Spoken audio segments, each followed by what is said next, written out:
ഞാനത് 30 മിനിറ്റായിട്ട് ചുരുക്കുകയാണ്. 1:30 അവസാനിക്കുക. 3 വിഷയങ്ങളെക്കുറിച്ചും വലിയ വിശദീകരണമില്ലാതെ സംസാരിക്കാം. ഒന്നാമത്തേത് നമ്മുടെ ഭരണഘടനയുടെ മിഷൻ, അതിൻ്റെ വീക്ഷണം കണ്ടുപിടിക്കാൻ യാതൊരു ബുദ്ധിമുട്ടുമില്ല. ഇന്ത്യൻ ഭരണഘടനയുടെ പ്രിയാമ്പിൾ അതിൽ 2 ഭാഗങ്ങളായി വേണമെങ്കിൽ ഈ വീക്ഷണത്തെ നമുക്ക് കണക്കാക്കാം. അതിൻ്റെ ഒന്നാമത്തെ ഭാഗം ഇന്ത്യ എങ്ങനെ ആയിരിക്കണം, അതെന്താണ്, ഹു ഡിസൈഡഡ്, ഇന്ത്യ എന്തായിരിക്കണമെന്ന് ആര് തീരുമാനിച്ചു, അത് ആദ്യ ഭാഗത്ത് പറഞ്ഞിട്ടുണ്ട്. We the people of India having solemnly resolved to constitute India into a sovereign, socialist, secular, democratic republic. അതാണ് ഇന്ത്യ. ഒരു പരമാധികാര ജനാധിപത്യ സോഷ്യലിസ്റ്റ് രാജ്യമായി, റിപ്പബ്ലിക്കായി നമ്മുടെ രാജ്യത്തെ തീരുമാനിച്ചത് നമ്മളാണ്. V the people of India. നമ്മൾ തീരുമാനിച്ച രാജ്യമാണിത്. നമുക്ക് വേണ്ടി നമ്മൾ തിരഞ്ഞെടുത്ത കോൺസ്റ്റിറ്റ്യൂവൻ്റ് അസംബ്ലിയിലെ വളരെ പ്രഗത്ഭരായ പണ്ഡിതരായിട്ടുള്ള ആളുകൾ തീരുമാനിച്ചതാണിത്. അതാണ് ഇന്ത്യ. അതുകൊണ്ട് തന്നെയാണ് ഇന്ത്യൻ ഭരണഘടനയുടെ 1ാമത്തെ വകുപ്പ്, article 1, India that is Bharat shall be a union of states എന്നെഴുതി വച്ചിട്ടുണ്ട്. ഈ പ്രിയാമ്പിളിൻ്റെ 2ാമത്തെ ഭാഗം അങ്ങനെ വേണമെങ്കിൽ പറയാം. 2ാമത്തെ ഭാഗത്തിൽ ഇന്ത്യയുടെ ഈ രാജ്യത്തിൻ്റെ മിഷൻ അതെന്താണെന്ന് കൃത്യം പറഞ്ഞിട്ടുണ്ട്. We the people of India having solemnly resolved to constitute India into a sovereign, socialist, secular, democratic republic and to secure to all its citizens. പൗരന്മാർക്ക് ചില കാര്യങ്ങൾ ഉറപ്പുവരുത്തണം. ഒന്നാമത്തേത് ജസ്റ്റിസ്. 3 തരത്തിലുള്ള നീതിയാണ്. Justice, social, economic and political. സാമൂഹികമായ നീതി, സാമ്പത്തിക നീതി, രാഷ്ട്രീയ നീതി. സാമൂഹികമായ നീതി ഉണ്ടാകണമെങ്കിൽ ഡിസ്ക്രിമിനേഷൻ ഇല്ലാതാകണം, തുല്യത ഉറപ്പുവരുത്തണം. തുല്യത എന്ന് പറയുന്നത് എല്ലാവർക്കും എല്ലാം ഒരുപോലെ കൊടുക്കുന്നതല്ല. ഒരു ചെറിയ ഉദാഹരണം പറയാം. ജസ്റ്റിസും തുല്യതയും തമ്മിൽ, നീതിയും തുല്യതയും തമ്മിൽ ഒരു ബന്ധമുണ്ട്. ഇതിൻ്റെ 1ാമത്തെ ബന്ധം എന്താണെന്ന് ചോദിച്ചാൽ, അർഹിക്കുന്നവന് അർഹിക്കുന്നത് പോലെ കൊടുക്കുന്നതാണ് നീതി. എല്ലാവർക്കും എല്ലാം കൊടുക്കുന്നതല്ല. എല്ലാവർക്കും സൗജന്യമായി എല്ലാം കൊടുക്കുന്നത് നീതിയാകണമെന്ന് നിർബന്ധമില്ല. ചിലർക്ക് സൗജന്യം കൊടുക്കരുത്. ഇപ്പം ഇവിടെ ഇരിക്കുന്ന കോളേജ് അധ്യാപകരായ ആളുകൾക്കും ഞാൻ ഉൾപ്പെടെയുള്ള ആളുകൾക്ക് ഗ്യാസിന് സബ്സിഡി കൊടുക്കുന്നത് നീതിയല്ല. എന്നാൽ ഇവിടുത്തെ പട്ടിണിപ്പാവങ്ങളായ ആളുകൾക്ക് അത് സൗജന്യമായിട്ട് കൊടുക്കുന്നത് നീതിയാണ്. അതാണ് അർഹിക്കുന്നവർക്ക് അർഹിക്കുന്നത് പോലെ കൊടുക്കുന്ന നീതി. അപ്പം സാമൂഹികമായും രാഷ്ട്രീയമായും സാമ്പത്തികമായും നീതി ഉറപ്പുവരുത്തുന്നത് നമ്മുടെ ഇന്ത്യൻ ജനാധിപത്യത്തിൻ്റെ ഒരു വലിയ വീക്ഷണമാണ്. 2ാമത്തെ എന്താണെന്ന് ചോദിച്ചാൽ liberty of thought, expression, belief, faith and worship. നമുക്ക് സ്വാതന്ത്ര്യമുണ്ട് വിശ്വസിക്കാൻ, പ്രാക്ടീസ് ചെയ്യാൻ, മതമടക്കം എല്ലാം നമുക്ക് സ്വാതന്ത്ര്യമുണ്ട്. 3ാമത്തേത് ഏതെന്ന് ചോദിച്ചാൽ ഈക്വാളിറ്റിയാണ്, തുല്യതയാണ്. Equality of status and of opportunity, അവസര സമത്വം. ഓരോ മനുഷ്യനും, ഈ നാട്ടിൽ ജനിച്ചു വീണ ഓരോ മനുഷ്യനും അവന് മാന്യമായി ജീവിക്കാനുള്ള അവകാശമുണ്ട്. അവസരം കൊടുക്കണം. ഇവിടെ ഇരിക്കുന്ന വിദ്യാർത്ഥികളെ സംബന്ധിച്ച് നിങ്ങൾക്ക് പഠിച്ചിറങ്ങിക്കഴിഞ്ഞാൽ തൊഴിൽ ലഭിക്കാനുള്ള സംവിധാനം ഉണ്ടാകണം. വിദ്യാഭ്യാസത്തിൽ തൊഴിലിന് പ്രാധാന്യമുണ്ട്. അങ്ങനെ ആണെങ്കിൽ മാത്രമേ നമുക്ക് ഈ പറഞ്ഞ തുല്യതയെക്കുറിച്ച് സംസാരിക്കാൻ പറ്റൂ. Equality of status. 4ാമത്തേത് ഏതെന്ന് ചോദിച്ചാൽ ഫ്രറ്റേണിറ്റിയാണ്. Fraternity assuring the dignity of the individual and unity and integrity of the nation. ആളുകളുടെ മഹത്വം, മാഹാത്മ്യം ഒപ്പം രാജ്യത്തിൻ്റെ ഐക്യം, അഖണ്ഡത. ഇതാണ് നമ്മുടെ രാജ്യം വിഭാവനം ചെയ്യുന്ന വീക്ഷണം. ഈ വീക്ഷണം ആളുകളിൽ എത്തിക്കുക എന്നതാണ് ഈ സെമിനാറിൻ്റെ ഉദ്ദേശം. അപ്പോൾ ഞാൻ എൻ്റെ ആദ്യത്തെ വിഷയം ഇവിടെ അവസാനിപ്പിക്കുകയാണ്. രണ്ടാമത്തെ വിഷയം, ജനാധിപത്യത്തിൻ്റെ ദൗത്യം എന്താണ്? The mission of democracy. രണ്ടായിട്ട് ചുരുക്കാം. ധാരാളം കാര്യങ്ങൾ പറയാനുണ്ട്, പക്ഷേ ഞാൻ രണ്ടായിട്ട് ചുരുക്കുകയാണ്. ഒന്ന്, വെൽഫെയർ ഓഫ് ഓൾ, എല്ലാവരുടെയും ക്ഷേമമാണ്. നമുക്കറിയാം, ഇതിനു മുൻപ് സംസാരിച്ച ബഹുമാന്യനായ രാജീവ് നാരായണ സ്വാമി IAS സാറ് വളരെ കൃത്യമായിട്ട് പറഞ്ഞു, നമ്മുടെ രാജ്യത്തെ പട്ടിണിപ്പാവങ്ങളിലെ അവസാനത്തെ ആളിനും ഈ ക്ഷേമം ഉറപ്പുവരുത്തുമ്പോഴാണ് ജനാധിപത്യം വിജയിക്കുന്നത്. ഒന്നുമില്ലാത്തവൻ്റെ മുന്നിലേക്ക് വലിയ ആശയങ്ങളല്ല നമ്മൾ കൊടുക്കേണ്ടത്, ജീവിക്കാനുള്ള സാഹചര്യം ഉണ്ടാകണം. അതിനെന്തൊക്കെ ചെയ്യാൻ പറ്റും നമ്മുടെ രാജ്യത്തിന്? ഈ ജനാധിപത്യത്തിന് എന്ത് ചെയ്യാൻ പറ്റും? അടിസ്ഥാനപരമായി ചെയ്യേണ്ട ആദ്യത്തെ കാര്യം, ഇന്ത്യൻ ഭരണഘടനയുണ്ടായി 10 വർഷത്തിനുള്ളിൽ ചെയ്തു തീർക്കേണ്ട കാര്യങ്ങളിൽ പറഞ്ഞിരുന്നതിലെ പ്രധാനപ്പെട്ടത്, അത് എല്ലാവർക്കും സൗജന്യവും നിർബന്ധിതവുമായ വിദ്യാഭ്യാസമാണ്. ഇന്ത്യൻ ഭരണഘടനയുടെ ആർട്ടിക്കിൾ 45 വളരെ കൃത്യമായിട്ട് പറഞ്ഞിട്ടുണ്ട്, free and compulsory primary education to all up to the age of 14 years. Within 10 years of the commencement of this constitution, ഇന്ത്യയുടെ ഭരണഘടന നിലവിൽ വന്ന് 10 വർഷങ്ങൾക്കുള്ളിൽ പറ്റുമെങ്കിൽ ചെയ്യേണ്ട കാര്യമായി പറഞ്ഞതാണ്. പക്ഷേ നമുക്കറിയാം, 75ാം വർഷത്തിലേക്ക് കടന്നിട്ടും നമുക്കത് പൂർത്തിയാക്കാൻ പറ്റിയിട്ടില്ല ഇപ്പോഴും. അപ്പോൾ യഥാർത്ഥത്തിൽ എല്ലാവരുടെയും ക്ഷേമം ഉറപ്പുവരുത്തണമെങ്കിൽ അറിവുള്ള ഒരു ജനസമൂഹത്തെ നമ്മളിവിടെ സൃഷ്ടിക്കണം. ചിന്തിക്കുന്ന ജനസമൂഹം ഉണ്ടാകണം, ആശയങ്ങളുള്ളവരുണ്ടാകണം, അത് ഇംപ്ലിമെൻ്റ് ചെയ്യാൻ ആർജവമുള്ള നേതൃത്വവും ഉണ്ടാകണം. അങ്ങനെയെങ്കിൽ മാത്രമേ ഈ ക്ഷേമരാഷ്ട്രമുണ്ടാവൂ. ഗാന്ധിജി വിഭാവനം ചെയ്തത് അതാണ്. രണ്ടാമത്തെ പ്രത്യേകത എന്താണ് ഈ ജനാധിപത്യം മുന്നോട്ട് വെക്കേണ്ടതെന്ന് ചോദിച്ചാൽ, സർവീസാണ്, സേവനമാണ്. നമ്മൾ വിദ്യാഭ്യാസത്തെക്കുറിച്ച് പലപ്പോഴും പറയുമ്പം എഡ്യൂക്കേഷൻ ഈസ് എ സർവീസ് എന്നൊക്കെ പറയാറുണ്ട്. പക്ഷേ ഇപ്പം വിദ്യാഭ്യാസം ഒരു പടി കൂടി കടന്ന് education is A paid service എന്ന് പറയേണ്ട സാഹചര്യത്തിലേക്ക് വന്നിട്ടില്ലേ? ഒരു പെയ്ഡ് സർവീസാണ്. അപ്പം നമ്മൾ ഈ വിഷയത്തിൽ ചിന്തിക്കേണ്ട ഒരു കാര്യം, നമ്മുടെ ജനാധിപത്യം ഇനി എന്തൊക്കെ ചെയ്യേണ്ടിയിരിക്കുന്നു? ഒന്ന്, വിദ്യാഭ്യാസം ഉറപ്പുവരുത്തണം. 2, ക്ഷേമം ഉറപ്പുവരുത്തുന്നതിനോടൊപ്പം സുരക്ഷ ഉറപ്പുവരുത്തണം. 3, ആളുകളെ തുല്യമായി കാണണം. സ്ത്രീ പുരുഷ വ്യത്യാസം അടക്കം സ്ത്രീകൾക്ക് ലഭിക്കുന്ന ആനുകൂല്യങ്ങൾ പുരുഷന് ലഭിക്കണം, പുരുഷന്മാർക്ക് ലഭിക്കുന്ന ആനുകൂല്യങ്ങൾ സ്ത്രീകൾക്ക് ലഭിക്കണം. അങ്ങനെയാണെങ്കിലേ ഒരു ക്ഷേമ സമൂഹം ഉണ്ടാവൂ. പലപ്പോഴും ഈ കാര്യത്തിലും നമുക്ക് വീഴ്ചകൾ ഉണ്ടാകുന്നുണ്ട്. അതുകൊണ്ട് നമ്മുടെ ക്ഷേമരാഷ്ട്രം എന്ന് പറയുന്ന സങ്കല്പത്തിലായിരിക്കണം ഭരണഘടനയും ഒപ്പം നമ്മുടെ ജനാധിപത്യ സംവിധാനങ്ങളും പ്രവർത്തിക്കേണ്ടത്. അങ്ങനെ പ്രവർത്തിക്കുന്ന ഒരു ജനാധിപത്യ സംവിധാനത്തെയാണ് നമ്മുടെ ഭരണഘടനയിലൂടെ ഈ ഭരണഘടനാ ശില്പികൾ മുന്നോട്ട് വച്ചിരിക്കുന്നത്. പക്ഷേ ഭരണഘടനാ ശില്പികൾ മുന്നോട്ട് വെച്ച എല്ലാ ജനാധിപത്യ ആശയങ്ങളും നമ്മുടെ രാജ്യത്ത് പൂർണ്ണമായി നടപ്പിലാകുന്നുണ്ട് എന്ന് നമുക്ക് പറയാൻ പറ്റില്ല. 1-2 ചെറിയ ഉദാഹരണങ്ങൾ മാത്രം പറയാം. ഇവിടെ എൻ്റെ മുന്നിലിരിക്കുന്ന ആളുകളിൽ ഏകദേശം പകുതിയോളം ആളുകൾ പെൺകുട്ടികളായതുകൊണ്ട് നിങ്ങൾ വായിച്ചിരിക്കേണ്ട, അറിഞ്ഞിരിക്കേണ്ട 3 ആളുകളുടെ പേര് ഞാൻ പറയാം. അവർ നമ്മുടെ ഈ സ്വാതന്ത്ര്യ സമരത്തെയും ഒപ്പം നമ്മുടെ ജനാധിപത്യത്തെയും ശക്തിപ്പെടുത്താനും ഭരണഘടനയെ ശക്തിപ്പെടുത്താനും എന്തൊക്കെ ചെയ്തു എന്ന് നിങ്ങളൊന്ന് അറിഞ്ഞിരിക്കുന്നത് നല്ലതാണ്. 3 പേരും നമ്മുടെ മലയാളക്കരയുമായി ബന്ധമുള്ള ആളുമാണ്. അതുകൊണ്ടാണ് ഞാൻ അവരെക്കുറിച്ച് സംസാരിക്കുന്നത്. ഒന്നാമത്തെ ആള് സ്വാതന്ത്ര്യ സമര സേനാനിയായിരുന്നു, ശക്തയായ ധീരയായ വനിതയായിരുന്നു, ദാക്ഷായണി വേലായുധൻ. ചിലപ്പോൾ കേട്ടിട്ട് കാണും. നമ്മുടെ കോൺസ്റ്റിറ്റ്യൂവൻ്റ് അസംബ്ലിയിൽ ഭരണഘടനാ നിർമ്മാണ സമിതിയിലെ 15 വനിതകളിൽ 3 പേര് മലയാളക്കരയുമായി ബന്ധമുള്ള ആളുകളാണ്.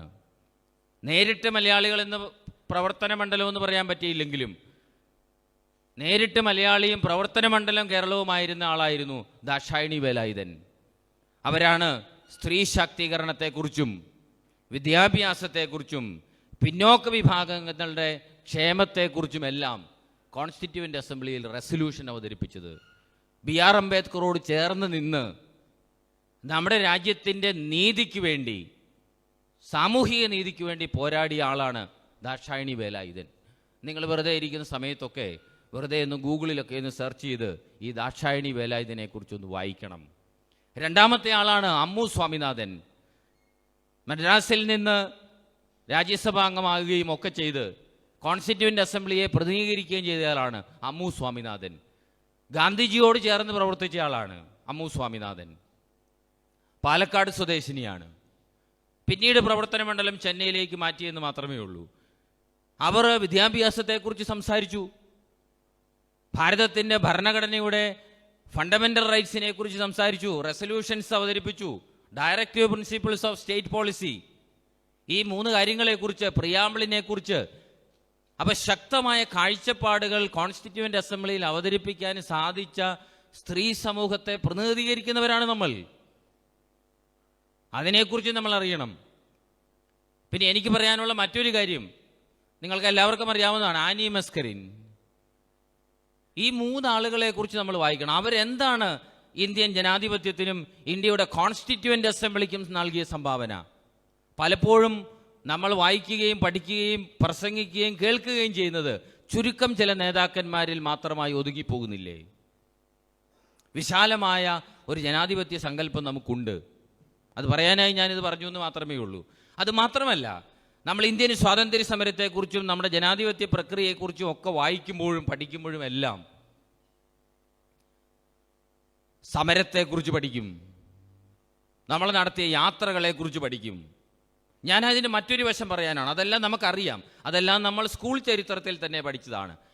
ഞാൻ പറയാൻ ഉദ്ദേശിക്കുന്ന വേറൊരു കാര്യമാണ്, നമ്മൾ സ്വീകരിച്ച മാർഗത്തെക്കുറിച്ചാണ്. നമ്മൾ സ്വീകരിച്ച മാർഗം ജനാധിപത്യത്തിൻ്റെ മാർഗമായിരുന്നു. അതിലേറ്റവും കൂടുതൽ ബഹുമാനിക്കേണ്ടത് ഗാന്ധിജിയുടെ ബുദ്ധിയെയാണ്. നമ്മൾ ആരും ഗാന്ധിയുടെ ബുദ്ധിയെക്കുറിച്ച് സംസാരിച്ച് കേട്ടിട്ടില്ല. പറഞ്ഞിട്ട് കാണുമായിരിക്കും.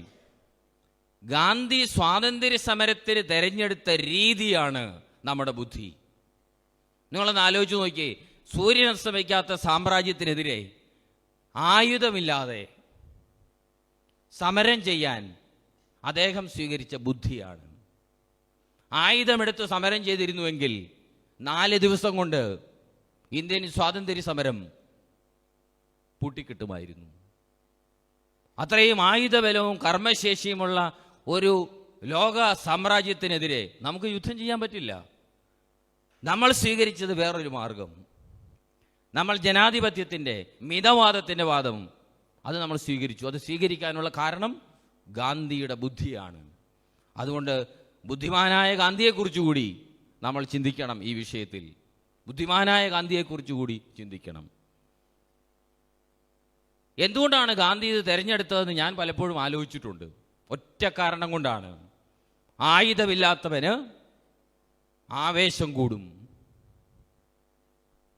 ഒരു ജനസമൂഹത്തെ മുഴുവൻ ഭാഷാ വൈവിധ്യങ്ങളുള്ള, സാംസ്കാരിക വൈവിധ്യങ്ങളുള്ള, വലിയ ഭൂമിശാസ്ത്രപരമായ വൈവിധ്യങ്ങളുള്ള ഒരു ജനസമൂഹത്തെ മുഴുവൻ ഒരേ ആവേശത്തിൽ പിടിച്ചു നിർത്താൻ ഈ ആയുധമില്ലായ്മ എന്ന ബുദ്ധിക്ക് സാധിച്ചിട്ടുണ്ട്.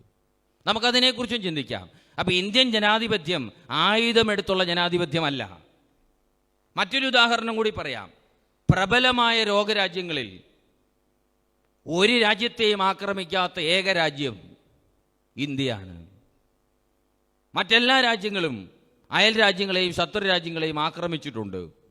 നമ്മൾ ഇങ്ങോട്ട് ആക്രമിച്ചാൽ മാത്രമേ പ്രതികരിക്കാറുള്ളൂ. അതിൻ്റെ കാരണം എന്താണെന്ന് ചോദിച്ചാൽ, ജനാധിപത്യത്തിൻ്റെ മറ്റൊരു വിഷൻ കൂടിയാണ്. നമ്മൾ ആഗ്രഹിക്കുന്ന ജനാധിപത്യം ലോകാ സമസ്ത സുഖിനോ ഭവന്തു, ലോകത്തിലുള്ള സർവ്വതിനും സമാധാനമുണ്ടാകട്ടെ. നിങ്ങൾ ചിന്തിച്ചു നോക്കിക്കോ, ഇന്ത്യയുടെ ചരിത്രം എടുത്ത് നോക്കിക്കോ. നമ്മൾ ആരെയും അങ്ങോട്ട് കയറി ആക്രമിച്ചിട്ടില്ല. പലരും നമ്മളെ ഇങ്ങോട്ട് ആക്രമിച്ചിട്ടുണ്ട്. നമ്മൾ ചെറുത്ത് നിർത്തിട്ടുമുണ്ട്, മറുപടി കൊടുത്തിട്ടുമുണ്ട്. അപ്പം ജനാധിപത്യം വേറൊരു ലെവലിലാണ് നമ്മുടേത്, സാധാരണ ജനാധിപത്യമല്ല. മാത്രമല്ല, നമുക്ക് അഭിമാനിക്കാൻ ഒരുപാട് കാര്യങ്ങളുണ്ട്. പക്ഷേ പലപ്പോഴും നമ്മുടെ ജനാധിപത്യത്തിൽ അഭിമാനകരമായ കാര്യങ്ങളല്ല ആളുകൾ പറയുന്നത്. അതാരുടെ കുഴപ്പമാണ്? Who is responsible? നമ്മൾ പലപ്പോഴും പറയും, പ്രസംഗിക്കുന്നവരും ക്ലാസ് എടുക്കുന്നവരും ഒക്കെ പറയും, നമ്മൾ അടുത്ത തലമുറയ്ക്ക് വേണ്ടിയിട്ട് ഒരുപാട് ചെയ്യേണ്ടിയിരിക്കുന്നു. ഞാൻ തിരിച്ചു പറയുന്ന ആളാണ്, ആദ്യം ഈ തലമുറയ്ക്ക് വേണ്ടി ചെയ്യട്ടെ. ഈ തലമുറ നന്നായാലല്ലേ അടുത്ത തലമുറ നന്നാവൂ. നാളേക്ക് വേണ്ടി ചെയ്യണമെങ്കിൽ അത് ഇന്ന് തുടങ്ങണം. നാളെ നാളെ എന്ന് പറഞ്ഞാൽ അത് സാധാരണ പറയുന്നത് പോലെ നീളയായി പോവും. അതുകൊണ്ട് ജനാധിപത്യത്തിൽ മാറ്റം വരണമെങ്കിൽ അത് ഇന്നാണ് വരേണ്ടത്. ആ മാറ്റത്തിൻ്റെ ചില കണക്കുകൾ ഞാൻ പറയാം. ഇന്ത്യൻ ജനാധിപത്യത്തിൻ്റെ ഒരു പുഴുക്കുത്ത് എന്തെന്ന് ചോദിച്ചാൽ, യഥാർത്ഥത്തിൽ ഭൂരിപക്ഷമല്ല ഭരിക്കുന്നത് എന്നൊരു പുഴുക്കുത്തുണ്ട്. നിങ്ങൾ ഈ കഴിഞ്ഞ ഇലക്ഷനുകളിലൊക്കെ നടന്ന ഒരു സ്റ്റാറ്റിസ്റ്റിക്സ് എടുത്ത് നോക്കുക. ഇന്ത്യയിലെ ആവറേജ് പോളിംഗ് എടുത്ത് നോക്കിയാൽ ഒരു 65% പോളിംഗേ ഉള്ളൂ. ഒരു 65% ആളുകളെ വോട്ട് ചെയ്തിട്ടുള്ളൂ. ആ 65% ആളുകൾ വോട്ട് ചെയ്തതിൽ 3-4 പാർട്ടികൾ പ്രധാനപ്പെട്ട പാർട്ടികളായിട്ട് വരും. അവരുടെ വോട്ട് വിഹിതം പരിശോധിച്ചാൽ 25%-ൽ താഴെയേ ഈ ജയിച്ച ആളിന് ലഭിച്ചിട്ടുള്ളൂ.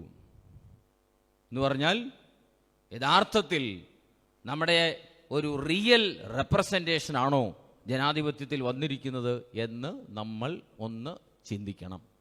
അതിന് നമുക്കെന്ത് ചെയ്യാൻ പറ്റും? ഒറ്റ കാര്യമേ ചെയ്യാൻ പറ്റൂ. We have the right to vote. Use that right.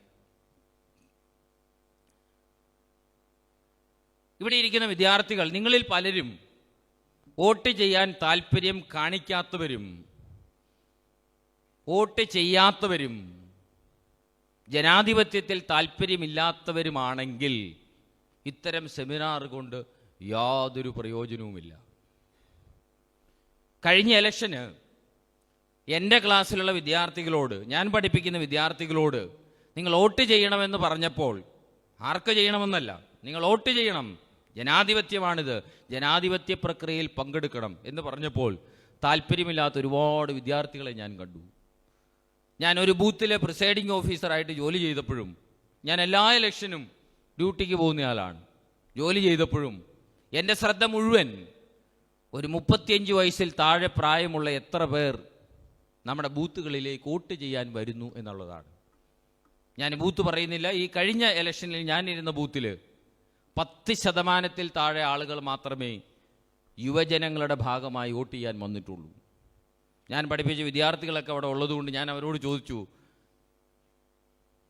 ഈ ആൾക്കാരെല്ലാം പുറത്തായതുകൊണ്ടാണോ, വിദേശത്തൊക്കെ പോയതുകൊണ്ടാണോ വരാത്തത്? അപ്പം അവർ പറഞ്ഞ മറുപടി വ്യത്യസ്തമാണ്. അങ്ങനെയുമുണ്ട്, അല്ലാത്തവരുമുണ്ട്. വോട്ട് ചെയ്യാൻ താല്പര്യമില്ലാത്ത, ജനാധിപത്യ പ്രക്രിയയിൽ താല്പര്യമില്ലാത്ത നമുക്കെങ്ങനെ ഒരു നല്ല വിദ്യാർത്ഥിയാണ് എന്ന് പറയാൻ പറ്റും? Because we are part of the democracy. നമ്മൾ ഈ ജനാധിപത്യത്തിൻ്റെ ഭാഗമാണ്. അതുകൊണ്ട് നിങ്ങൾ ഈ ക്ലാസ്സൊക്കെ കഴിഞ്ഞ്, ഈ സെമിനാറൊക്കെ കഴിഞ്ഞ് ഒരു തീരുമാനം എടുക്കുക. ഞാനൊരു ആക്റ്റീവ് പാർട്ടിസിപ്പൻ്റ് ആയിരിക്കും, ഒരു ആക്റ്റീവ് പാർട്ടിസിപ്പൻ്റ് ആയിരിക്കും. ജനാധിപത്യ പ്രക്രിയയിൽ വോട്ട് ചെയ്യാനും ഭാവിയിൽ മത്സരിക്കാനും നേതൃത്വത്തിലേക്ക് വരാനും ആളുകളെ ഓറിയൻറ്റ് ചെയ്യിക്കാനും.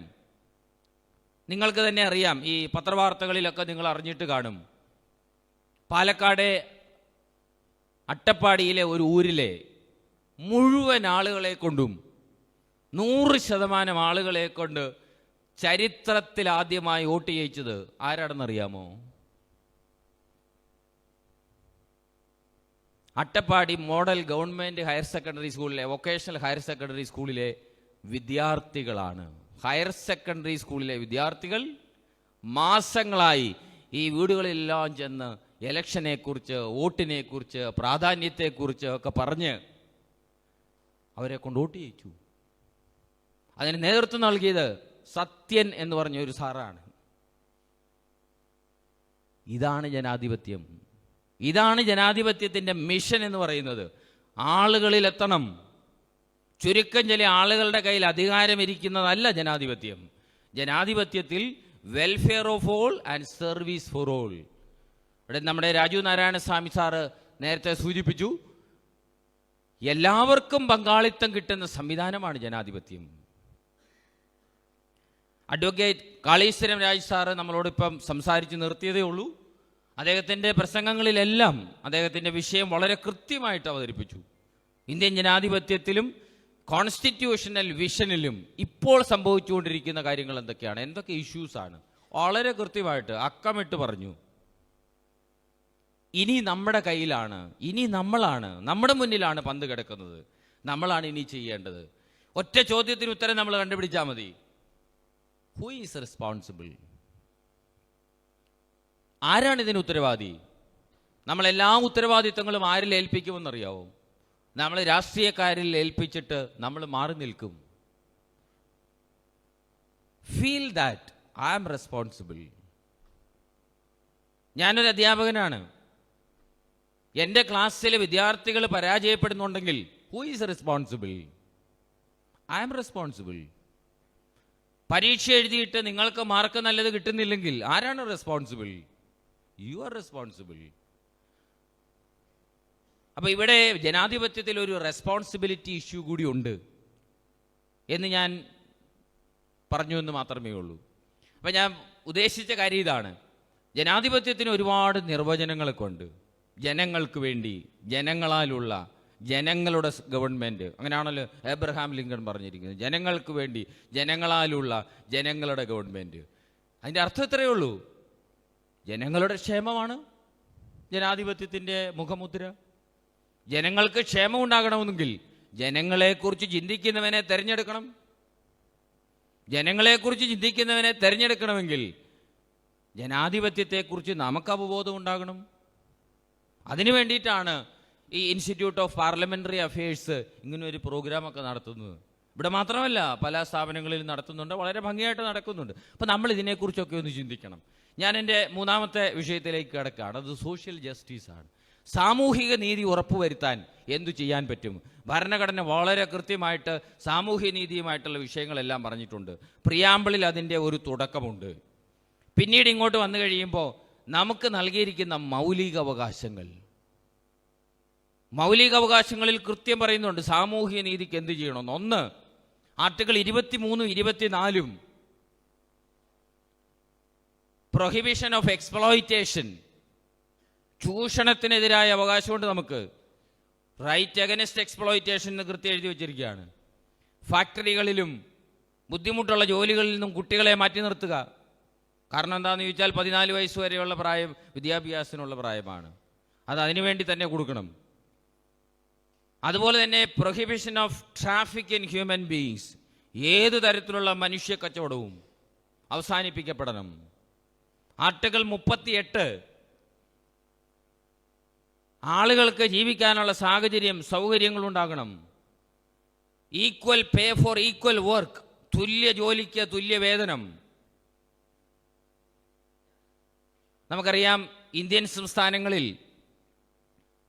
ജോലിക്ക് ഏറ്റവും കൂടുതൽ വേതനം കിട്ടുന്ന സ്ഥലം എവിടെയാ? നിങ്ങൾ പറഞ്ഞു.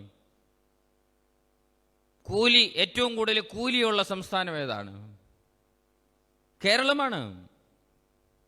പക്ഷേ തുല്യ ജോലിക്ക് തുല്യ വേതനം ഇപ്പോഴും ഉറപ്പുവരുത്താൻ പറ്റിയിട്ടുണ്ടോ എന്ന് ചോദിച്ചാൽ ഇല്ല. നമുക്ക് തന്നെ അറിയാം, തേയില എസ്റ്റേറ്റുകളിൽ ജോലി ചെയ്യുന്ന ആളുകൾ, പുരുഷന്മാരും സ്ത്രീകളും തമ്മിൽ കൂലിയിൽ വ്യത്യാസമുണ്ട്.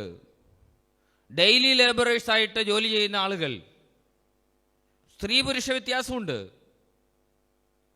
പുരുഷന്മാർ ചെയ്യുന്ന അതേ ജോലി തന്നെ ചെയ്യുന്ന സ്ത്രീകൾ ധാരാളമുണ്ട്. പബ്ലിക് സെക്ടറിലും പ്രൈവറ്റ് സെക്ടറിലും ഒരേ ജോലി ചെയ്യുന്ന ആളുകൾ. സങ്കടകരമായ കാഴ്ചയാണ്. വലിയ അന്തരമുണ്ട്. ഈ അന്തരം കുറഞ്ഞാൽ മാത്രമേ സാമൂഹിക നീതി ഉണ്ടാവൂ.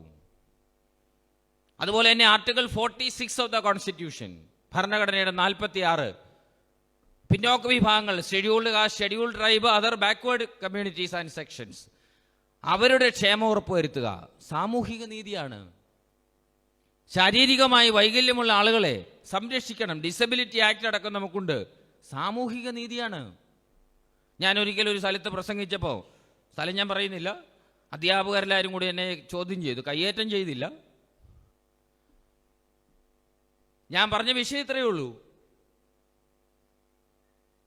ഡിസബിലിറ്റി ആക്ട് അനുസരിച്ച് സുപ്രീം കോടതിയുടെ ഒരു വിധിയുണ്ട്. ഇത്ര ശതമാനം പോസ്റ്റുകൾ ഈ ശാരീരികവും മറ്റ് ബുദ്ധിമുട്ടുകളുള്ള ആളുകൾക്ക് വേണ്ടി മാറ്റിവെക്കണം. അത് മാറ്റിവെക്കണം, അത് കൊടുക്കണം. അവരുടെ സാമൂഹിക സ്ഥിതിയിൽ വളരെ മോശമായി താമസിച്ചാൽ മതിയോ? അവർ നമ്മുടെ സഹോദരങ്ങളല്ലേ, അല്ലേ? അപ്പോയിൻമെൻറ്റ് ഈ അടുത്ത കാലത്ത് കിട്ടിയിട്ട് പാസ്സാകാത്ത അധ്യാപകരെല്ലാവരും കൂടെ പറഞ്ഞു ഞങ്ങൾക്ക് ജീവിക്കാൻ പറ്റുന്നില്ല. അവരും ജീവിക്കണ്ടേ? അവർക്ക് മാന്യമായി ജീവിക്കാനുള്ള സംവിധാനങ്ങൾ കൊടുക്കണ്ടേ? സാമൂഹിക നീതിയാണ്. ആഹാരത്തിന് ബുദ്ധിമുട്ടുള്ള ആളുകൾക്ക് 1 രൂപയ്ക്ക് അരി കൊടുക്കണ്ടേ? സാമൂഹിക നീതിയാണ്. പെൺകുട്ടികൾക്ക് സൗജന്യ വിദ്യാഭ്യാസം കൊടുക്കണ്ടേ? സാമൂഹിക നീതിയാണ്. കാരണം നമുക്കതിൻ്റെ വിലയറിയില്ല. കാരണം ഇവിടെ വിദ്യാഭ്യാസ സ്ഥാപനങ്ങൾ ഇഷ്ടം പോലെയുണ്ട്. മാതാപിതാക്കൾ വിദ്യാഭ്യാസത്തിന് വേണ്ടി എന്തും ചെയ്യാനും എന്തും മുടക്കാനും റെഡിയായിട്ട് നിൽക്കുകയാണ്. പക്ഷേ ഇതൊന്നും ഇല്ലാത്ത സംസ്ഥാനങ്ങളുമുണ്ട്. സൗകര്യങ്ങൾ കൊടുക്കണ്ടേ? തീർച്ചയായിട്ടും കൊടുക്കണം. എൻ്റെ വ്യക്തിപരമായ അഭിപ്രായത്തിൽ വിദ്യാഭ്യാസം എല്ലാവർക്കും സൗജന്യമായിട്ട് കൊടുക്കണം. അതിനുള്ള സംവിധാനമൊക്കെ നമ്മുടെ രാജ്യത്തുണ്ട്. മറ്റ് ചെലവുകൾ കുറച്ചാൽ മതി. വിദ്യാഭ്യാസത്തിന് പ്രാധാന്യം കൊടുക്കണം. ഞാൻ പറഞ്ഞ ഇത്രയേ ഉള്ളൂ. സാമൂഹികവും സാമ്പത്തികവുമായ നീതി ഉറപ്പുവരുത്തണമെങ്കിൽ ഇന്ത്യൻ ഭരണഘടനയുടെ directive principles of state policy article 36 മുതൽ 51 വരെ നടപ്പിലാകണം. അതിന് സമയമില്ലാത്തത് കൊണ്ട് ഓരോന്ന് പറയുന്നില്ല. 36 മുതൽ 51 വരെയുള്ള ആർട്ടിക്കിളിൽ പറഞ്ഞിരിക്കുന്ന എല്ലാ കാര്യങ്ങളും നടപ്പിലാക്കിയാൽ നമ്മുടെ രാജ്യത്ത് സാമൂഹിക നീതി ഉണ്ടാവും. ഈ സാമൂഹിക നീതി ഉണ്ടായി എന്ന് ഉറപ്പുവരുത്താൻ ഒരു ചെക്കും കൂടെ പറഞ്ഞേക്കാം, ഒരു ചെക്ക് ലിസ്റ്റ്. അത് നമ്മുടെ ഫണ്ടമെൻ്റൽ ഡ്യൂട്ടീസാണ്. നമ്മൾ പലപ്പോഴും പറയുമ്പോൾ ഗവൺമെൻറ് ചെയ്യട്ടെ, സർക്കാർ ചെയ്യട്ടെ എന്നൊക്കെ ആളുകൾ പറയും. പക്ഷേ നമുക്ക് ചില ഉത്തരവാദിത്വങ്ങളുണ്ട്. ഒരു രാജ്യത്തെ പൗരന്മാരെന്ന നിലയിൽ നമുക്ക് ഉത്തരവാദിത്വങ്ങളുണ്ട്. നമ്മൾ ഈ രാജ്യം സംരക്ഷിക്കുന്നുണ്ട്. നമുക്ക് അഭിമാനകരമായത് ഈ രാജ്യത്തുണ്ട്. പക്ഷേ പലപ്പോഴും പറഞ്ഞു വരുമ്പോൾ ആളുകൾ അപമാനകരമായത് മാത്രമേ പറയാറുള്ളൂ എന്നുള്ള ഒരു ദൗർഭാഗ്യവുമുണ്ട്. നിങ്ങൾ ചിന്തിച്ചു നോക്കിക്കേ, ലോകത്തിൽ ആദ്യമായി ഒരു രാജ്യത്തിന് മാത്രമേ വിദ്യാഭ്യാസത്തിന് മാത്രമായി ഒരു സാറ്റലൈറ്റ് ഉള്ളൂ. എദുസാറ്റ് ഇന്ത്യയുടെയാണ്, അല്ലേ? അഭിമാനിക്കാൻ മേലേ? കാലിഫോർണിയ സർവകലാശാലയിലെ ഏറ്റവും വലിയ സ്കോളർഷിപ്പ് നമ്മുടെ ഇന്ത്യൻ പ്രധാനമന്ത്രിയുടെ പേരിലാണ്. മുൻ പ്രധാനമന്ത്രി അന്തരിച്ച ഡോക്ടർ മൻമോഹൻ സിംഗിന്റെ പേരിലാണ്.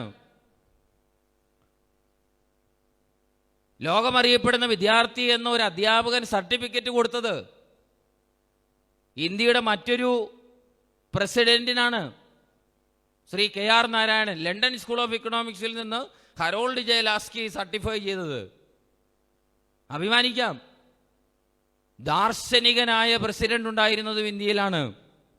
സർവേപ്പള്ളി രാധാകൃഷ്ണൻ, അധ്യാപകനായ ദ ഗ്രേറ്റ് മാൻ, ഒരു വിശുദ്ധനായ ഒരു സയന്റിസ്റ്റ് ഫിലോസഫർ പ്രസിഡന്റ് നമുക്കുണ്ടായിരുന്നു. Doctor APJ Abdul Kalam. അഭിമാനിക്കാമല്ലേ? അഭിമാനിക്കാൻ പറ്റുമോ? കാശ്മീർ മുതൽ കന്യാകുമാരി വരെ സഞ്ചരിച്ചു. ഇതുപോലെ വ്യത്യസ്തമായ ഒരു സ്ഥലം ലോകത്തിലില്ല. A land of diversities, but we feel that we are one. അതുകൊണ്ട് ഞാൻ അവസാനിപ്പിക്കുന്നു. കൃത്യം 1:30. Proud to be an Indian. എൻ്റെ കൺക്ലൂഷൻ അതാണ്. പ്രൗഡ് ടു ബി, ബാക്കി പറഞ്ഞേ, proud to be an Indian, proud to be. Saluting you. Thank you. Thank you, sir. As a token of appreciation from our part, we would like to give a memento to Professor Dr. T.C. Thangachan.